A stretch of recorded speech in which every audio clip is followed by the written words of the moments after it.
So on this side, I've got a roided out transhuman with the chainsword who worships a corpse. And on this side, I've got an elf in a dress who's casting fireballs while dodging rats the size of Volkswagens. These are two entirely different universes, allegedly. What's the difference between Warhammer 40k and Warhammer Fantasy? Are they connected? Is one just the other but with more explosions and fewer horses? And most importantly, which one has the most drugs? I'm gonna break it all down and probably offend both fan bases along the way. So here's the deal. Warhammer is like a giant nerd buffet. You've got two big trays to choose from. One is full of magic, dragons, and ancient prophecies. The other is stacked with machine gun wielding super soldiers, space demons, and enough skulls to make a goth girl cry. But if you're new to this world, or you're just trying to figure out why your friend keeps screaming "For the Emperor!" in public, it can get a little confusing, because Warhammer 40k and Warhammer Fantasy look kinda similar. Same chaos gods, some of the same names, but they're totally different flavors of holy shit, what is going on. This video is going to give you a crash course into both universes. First, we'll break down what each setting is all about, who lives there, what they're fighting for, and how likely you are to get eaten by something heinous. Then we'll look into what they actually share, the gods, the vibes, the ever-present threat of complete and total abandonment, and finally, we'll dig into the real differences. The tone, the setting, the technology, and why one of them looks like token snorted Red Bull and the other looks like Dune, but with more heresy. So buckle up, grab your dice, and maybe sacrifice a goat to Tzeentch, because this is Warhammer 40k versus Warhammer Fantasy, and it's about to get real weird. Like weirder than that time I got hit in the face with a stop sign. And yesterday.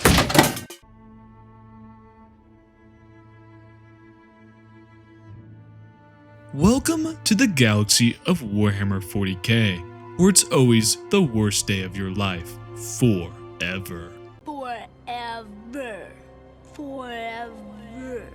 Forever. There is only war, zero therapy, but the skull economy is booming. It's the 41st millennium. Mankind has spread across the stars, colonizing a million worlds and built a glorious space empire, which immediately collapsed, got rebuilt into a fascist theocratic hellscape, and now runs on fear, superstition, and most importantly, duct tape. Great job, guys. Boy, that escalated quickly.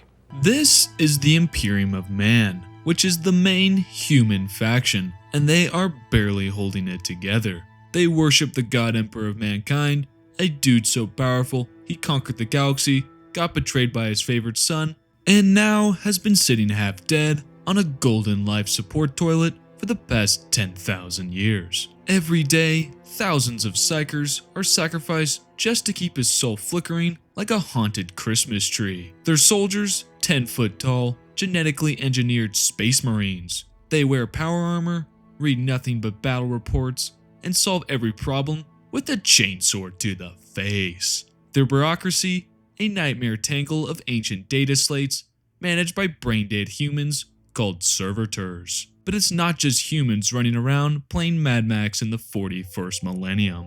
The galaxy is a buffet of apocalyptic flavor. There's the orcs, massive green fungi who live for violence. Their weapons barely work, but they do work because they think they should. If enough orcs believe their truck is fast, it is. Science has officially left the building. Then we have the Eldar, who are psychic space elves who used to be the most powerful species in the galaxy until they partied so hard they accidentally birthed a chaos god, Slaanesh, who will eat their souls like Doritos. They live sad lives on psychic surfboards called craft worlds, try not to feel anything too strongly or boom, their soul's gone. Following them, we have the Dark Eldar, or Drukhari.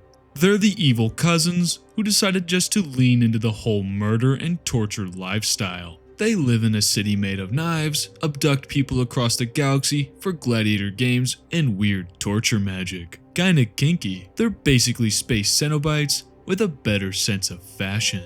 Next, we have the Tyranids, who are a hive mind of meat locusts from another galaxy.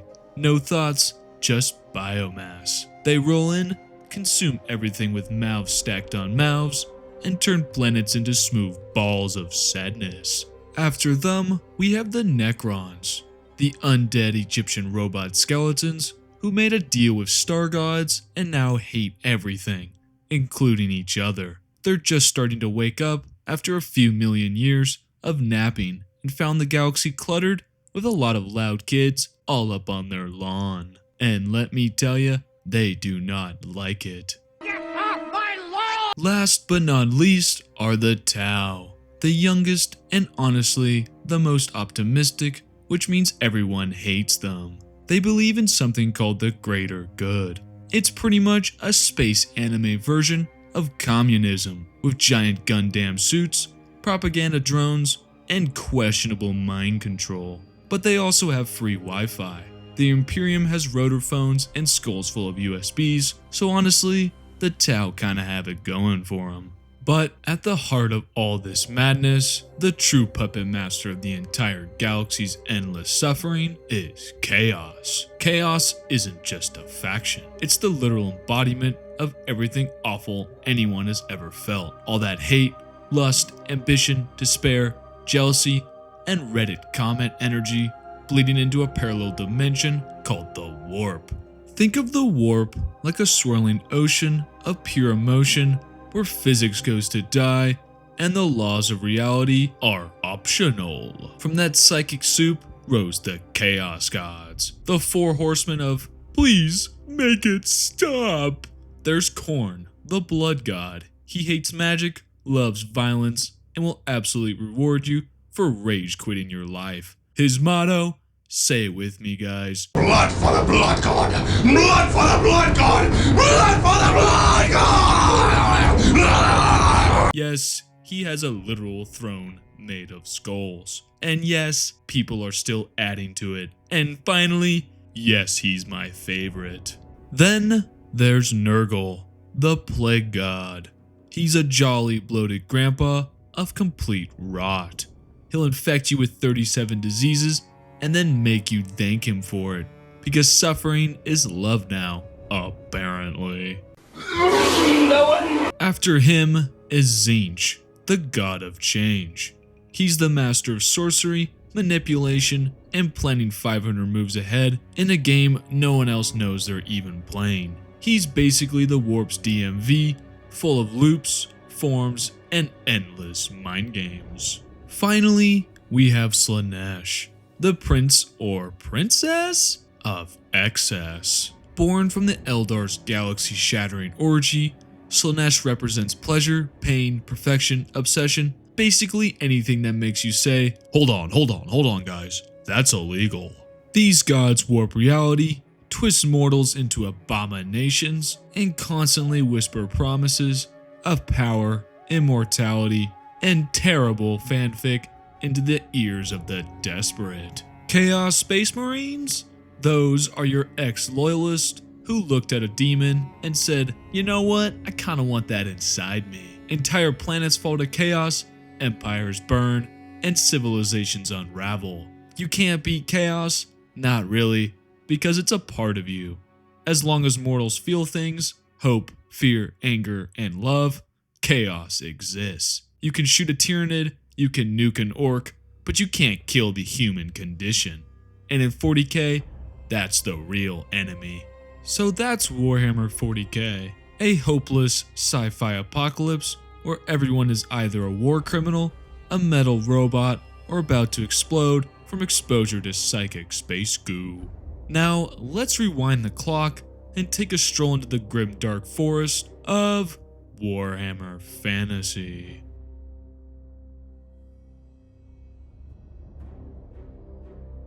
Welcome to Warhammer Fantasy, where medieval Europe went completely feral, got possessed by demons, and decided that hygiene was completely optional.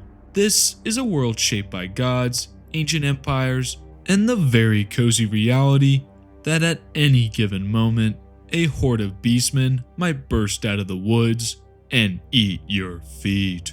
Unlike 40k's galaxy-spanning nightmare, Warhammer Fantasy is mostly focused on a single cursed world that weirdly looks like our own outside of the floating donut in the Pacific Ocean. Let's meet the cast. First, we have the Empire. It's a patchwork of semi-unified city-states full of black powder, corruption, and questionable mustaches. They're ruled by Karl Franz, the GOAT, the guy who rides a giant griffin and definitely does not get paid enough to deal with any of this horse shit. They have steampunk tanks, witch hunters, and an unhealthy amount of wizard drama. Then we have the dwarves, angry Scottish miners who live in the mountains, brew ungodly amounts of beer, and have a book of grudges where they write down every slight against them and then dedicate their lives to revenge. It's basically a vengeful Yelp review that never ends. After them are the High Elves, arrogant, ancient, and fabulous. These guys invented magic, think they're better than everyone, and are right just often enough to make them unbearable. Their entire civilization is collapsing under the weight of its own drama, but at least they're doing it with flawless hair and giant eagles. Then we have their evil cousins, the Dark Elves. What if you took the High Elves, dumped them in Mordor, gave them whips, and then replaced their mortality with spite and snakes? That's the Dark Elves. They live in a frozen murder Disneyland called Nagaroth, worship Cain, the god of murder, which tells you everything you need to know about them. Finally, we have the third type of elves, the Wood Elves. They're hippie forest snipers who talk to trees and kill anyone who touches their moss. Extremely stabby, extremely pretty, and extremely likely to summon a living tree god to ruin your picnic. After them comes Bretonia. Imagine French Arthian knights who think bathing is for the weak and that peasants are slightly below the dirt they walk on. Their nobles ride around on horses, doing heroic duels, while their peasants die in mud pits off screen. Chivalry is alive, but only for the rich. That was my best attempt at a French accent, and I think I failed. Next, we have the Skaven. And oh boy, these guys stink. The Skaven are ratmen. Not metaphorically, they're literal mutant rats that live in vast underground empires. They breed like cockroaches and constantly invent science so dangerous it could destroy reality on accident. I kid you not, guys, they dropped a moon on the lizardmen during the end times. Like, what the hell? They worship the horned rat and they solve every problem with backstabbing, warpstone, or explosive diarrhea.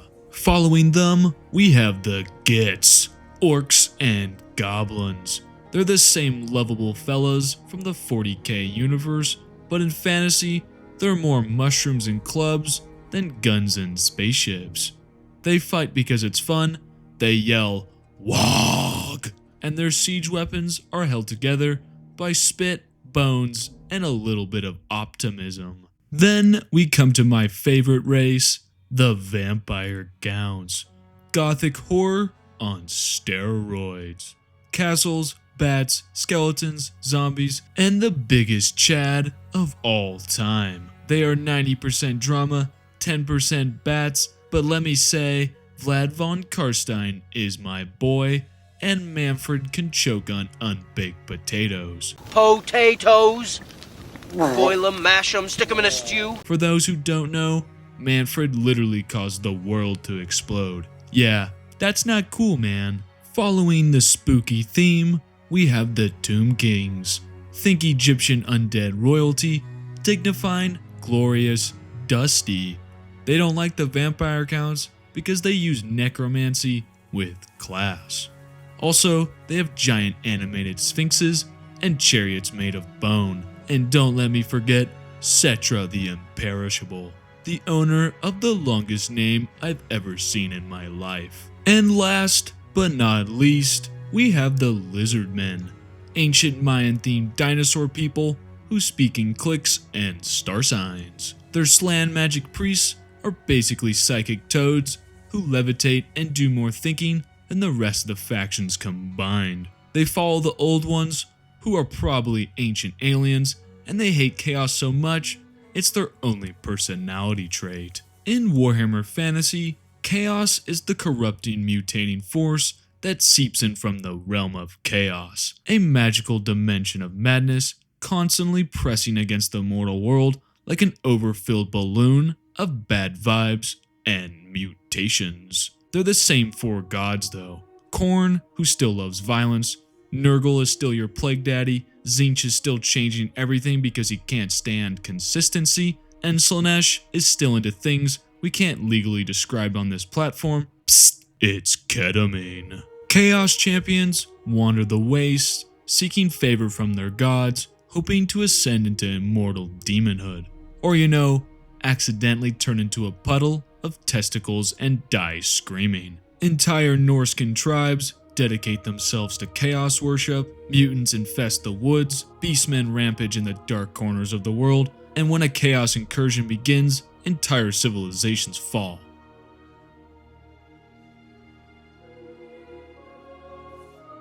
So yeah, Warhammer Fantasy is swords, sorcery, feudalism, and high drama with a body count. It's a fantasy world where Hope gets its head chopped off in the prologue, and the necromancers raise it as a distraction. It's not as galaxy sized as 40k, but it's just as grimdark, just as cursed, and arguably even more personal in its horror. So what do the two universes share? First and foremost, both universes share the biggest cosmic menace of all, the Chaos Gods.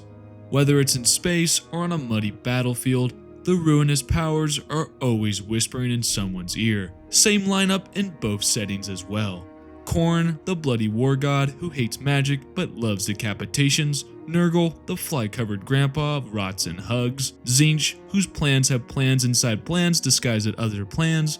Say that 5 times fast. And finally, Slaanesh, who makes people feel weird and then turns them into walking HR violations. Yikes. They all feed off emotion, rage, lust, despair, and ambition, twisting reality wherever they go. So no matter where you are in the Warhammer multiverse, chaos is the final boss. In 40k, it's called Psyker Powers, and it's all psychic weirdness pulled from the warp. In fantasy, it's just straight up magic, and it still pulls from, guess what?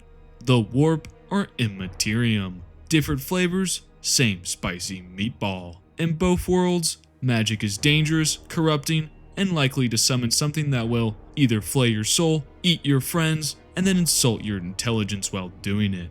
Magic is never just a cast fireball situation, it's more like cast fireball, roll to see if a demon possesses you, and turns your skeleton into a muppet. Religion in both settings isn't just something people believe in, it's something people kill for. The Imperium of Man worships the God Emperor with such fanatical intensity, they make actual crusades look like awkward youth retreats. Meanwhile in fantasy, followers of Sigmar, Ulrich, or any other god will gladly burn you at the stake if your vibe feels too heretical. And that's just humans. The Chaos Cults, the Skaven, the Drukhari, the Eldar, everyone's got some terrifying gods demanding blood, souls, or worse, paperwork. In both universes, the elves are smug, ancient, and always writing poetry, while the world collapses. In fantasy, high elves are like, we're better because we never die from old age, and own a giant donut. In 40k, the Eldar are like, we're better because we used to rule the galaxy. Either way, you're gonna get judged by someone in fabulous armor. Do you like skulls? Because it seems like Games Workshop sure does. These two universes are basically brought to you by the letter S for skulls. Skulls on thrones, skulls on belts, skulls inside other skulls, like a horrifying bone-based Inception skull. In both worlds, architecture is 30% stone, 70% femurs. Another major thing both settings have in common, humans are always the underdogs. In both Warhammer Fantasy and 40k, humanity is surrounded by things that should absolutely wipe them out. Ancient demons, immortal elves, giant green monsters, rats with nukes, gods that feed on emotion, and occasionally sentient farts made of evil. And yet, they fight anyway. Not because they're the strongest, not because they're the smartest, but because humans in Warhammer are stubborn, violent, and just barely too angry to die. In fantasy, the Empire man holds the line with gunpowder, pikes, and religious zeal that's one sermon away from full-on pyromania.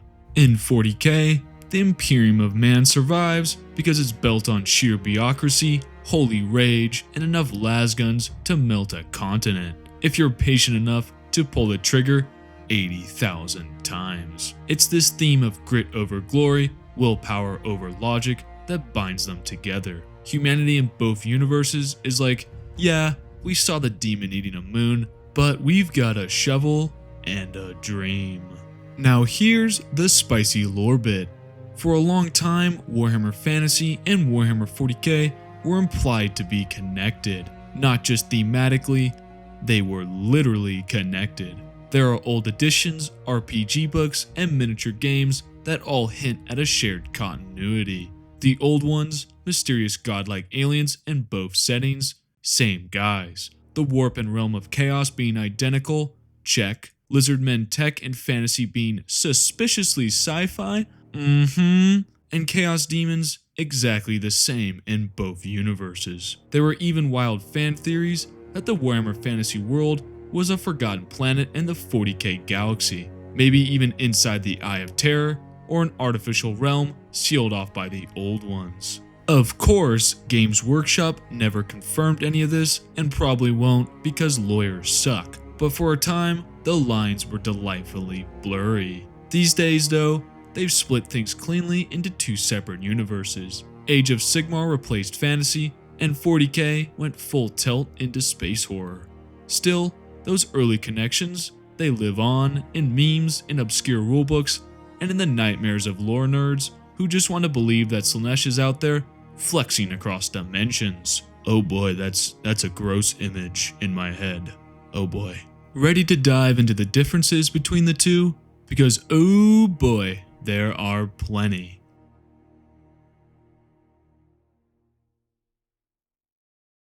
Warhammer Fantasy unfolds within a singular, richly detailed world, a patchwork of kingdoms, empires, and wild frontiers. It's a realm where ancient forests hide lurking beasts, and sprawling cities stand as bastions against the approaching darkness. Warhammer 40k conversely spans the vast expanse of the Milky Way galaxy. The Imperium of Man alone claims dominion over more than 1 million worlds, divided into 5 major segments: Solar, Pacificus, Tempest, Obscurus, and Ultima. Each segment encompasses countless sectors and subsectors, illustrating the immense scale of the 40k universe. In Warhammer Fantasy, technology is relatively rudimentary. Black powder weapons exist, but magic and melee combat dominate the battlefield. Dwarves are notable for their engineering prowess, crafting intricate machinery and formidable war gear, like their blimp. Warhammer 40k presents a paradox of technological stagnation amidst advanced machinery. The Imperium wields powerful technologies, starships, power armor, and titans, yet much of this knowledge is relics of the past. The Adeptus Mechanicus maintains these technologies through ritualistic practices, often without true understanding. Innovation is rare, and many advancements from the age of technology are lost or misunderstood, including the toaster. Fantasy's human realms are very diverse. The Empire's bureaucratic state, Bretonia's chivalric feudalism, and Kislev's warrior culture. Governance varies widely, from elected officials to monarchies, each with unique traditions and socialite structures. In Warhammer 40k, the Imperium of Man is a monolithic, theocratic regime. The Emperor is worshipped as a god, and the Ecclesiarchy enforces religious orthodoxy. The Adeptus Administranum manages the vast bureaucracy, while the Inquisition roots out heresy with ruthless efficiency. Society sucks, and deviation from doctrine is met with severe punishment. Warhammer Fantasy allows for individual heroism. Characters can rise from obscurity to legendary status, and personal valor can turn the tide of battle. While this world is still perilous, there's room for hope and redemption. In Warhammer 40k, Individual lives are often insignificant amidst the galaxy's vast conflict. Heroism exists, but is frequently overshadowed by the sheer scale of warfare. Entire populations can be sacrificed for the greater good of the Imperium, and the line between hero and martyr is very thin. In fantasy, chaos is a looming threat from the north, and its influence waxes and wanes. The Chaos Gods seek to corrupt and invade the mortal world, but their reach is limited by geography and the vigilance of its defenders. 40K's universe is permeated by the warp, a parallel dimension of psychic energy and chaos. The warp enables faster than light travel, but also exposes travelers to demonic entities and corruption. Chaos is an ever-present danger, influencing events across the galaxy and corrupting even the most fortified bastions. Fantasy battles are fought with swords, spears, and magic. Armies clash on open fields, and tactics revolve around formations, cavalry charges, and spellcasting. 40K warfare is simply apocalyptic. Conflicts span entire star systems, involving orbital bombardments, mechanized infantry, and planet-destroying weaponry. The scale and devastation of battles are far greater than in fantasy. Warhammer Fantasy explores themes of destiny and heroism, while Dark, it retains elements of traditional fantasy narratives. 40K, though, delves into existential despair, the futility of resistance, and the decay of civilization. It's a universe where hope is a fleeting illusion, and survival often comes at a greater moral cost. Now, how do the two universes' religions differ? In Warhammer Fantasy, deities are active and often intervene directly in the world. Gods like Sigmar, the patron of the Empire, are worshipped and sometimes manifest in the mortal realm. The pantheon includes a variety of gods, representing different aspects of life and death, and their influence is evident in the daily lives of the inhabitants. On the other hand, in Warhammer 40K, the Emperor of Mankind is worshipped as a god, but he is just a mortally wounded psychic being kept alive on the Golden Throne. The Imperium enforces this state religion, but the Emperor himself never claimed divinity. Other deities like the Chaos Gods are manifestations of collective emotions and exist within the warp, influencing the material universe indirectly. Now, let's talk about these two universes' poster boys.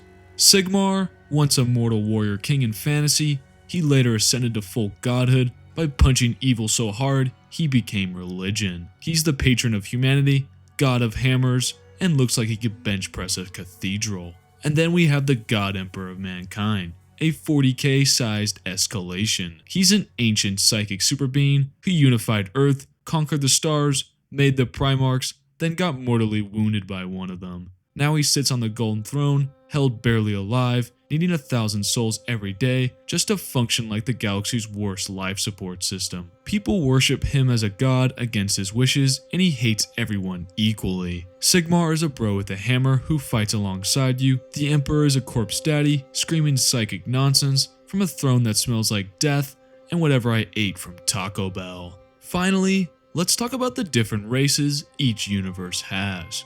Starting with humans. In fantasy, humans are medieval folks with gunpowder, magic colleges, and a lot of problems. They're split into different cultures: the Empire, Bretonnia, Telia, Kislev, and many, many more. They're constantly being attacked by monsters, undead, chaos, or even each other. They're flawed, but noble, and still held out hope.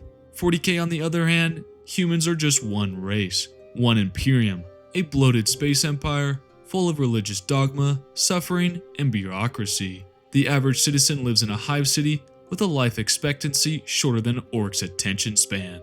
Humanity is functionally a galactic meat grinder. But before we continue, let's talk about the race that isn't in 40K, the Skaven. The Skaven are backstabbing, selfish, cannibalistic ratmen who worship a chaos god of disease and ruin. They build unstable warp-powered machines, poison their own cities, and only cooperate when there's a bigger target to screw over. Sound familiar? Well, that's because 40K humans are basically Skaven with better PR. Instead of squeaking about Warpstone, they scream about the Emperor. They both live in disgusting megacities, hoard forbidden tech, and would rather nuke their neighbor than ask for help. Then we have the Lizardmen. They're ancient reptilian defenders of the Old One's plan in fantasy. They're hyper-logical, militant, and build ziggurats full of cosmic energy. Some are mindless brutes, others are genius magic users.